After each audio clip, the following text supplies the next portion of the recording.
In the present, a woman walking her dog on the riverside discovers two skeletons lying together in a shallow grave.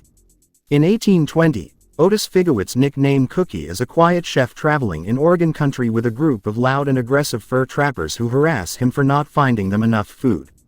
One night, he comes across King Lou, a Chinese immigrant on the run for killing a Russian man. Cookie allows Lou to hide in his tent for the night and watches him escape across the river the next day. Cookie's group reaches a fort and Lou finds him there, and invites him to his house. Cookie moves in, and learns Lou is thinking about starting a farm, while Cookie talks about opening a bakery or hotel in San Francisco. Meanwhile, the outpost's first milk cow has arrived. Her maiden calf died on the journey. She is left unattended at night just outside the house of the wealthiest English trader in town, the chief factor. Lou laments that poor men don't stand a chance to get ahead without some kind of fortune or committing a crime. Cookie reminisces about his days as a baker's assistant in Boston and tells Lou that he could use some of the cow's milk to make baked goods. They sneak onto the chief factor's property at night, Cookie milking the cow and Lou keeping watch from a tree. They manage to get enough milk to bake a batch of buttermilk biscuits. Cookie is unsatisfied with the result, wishing it could be sweeter, but Lou points out they are far better than anything on the outpost and suggests they could make a fortune. Cookie refines his recipe and adds honey. They take their first batch of sweet oily cakes to market. When asked the recipe, Lou claims it's a Chinese secret. The first few men to try them excitedly ask for more, and a bidding war erupts for the last cake.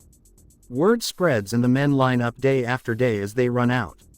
One day, a big man shoves a slight man aside for the last cake, and Lou does not object, only caring for the money. As they get richer, they decide it's safer to store their money in a tree than to take it to a bank. The chief factor tries their cakes and asks Cookie to bake a clafoutis, the favorite of a captain he wants to impress at their next meeting. Lou and Cookie proudly deliver the clafoutis and observe as the chief factor offers tea with cream to the captain, remarking that despite his cow's good breeding, it is producing very little milk.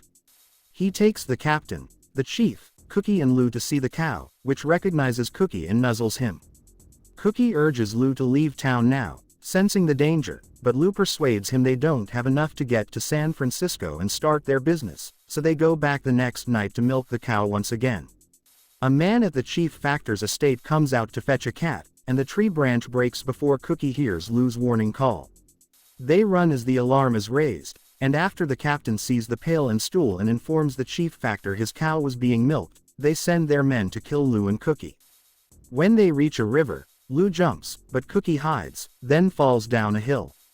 Cookie wakes up in a shack, helped by an elderly native Hawaiian couple. He says he needs to find his friend and soon leaves. Lou trades his buttons to hire a canoe to go downstream in search of Cookie, and returns to the shack, hiding from the chief factor's men rummaging through the destruction. He retrieves their money from the tree. Cookie returns to the shack, walking by the cow on the factor's estate, now surrounded by a fence. He is spied by the slight man Lou ignored in line at the market, who follows with a rifle. Cookie finds Lou at the shack, and Lou suggests they catch the next boat south. Cookie can't keep up through the woods, and he lies down, clearly fatigued. Lou tells Cookie they will be safe and promises to keep watch, then lies beside him, reassures him, and closes his eyes.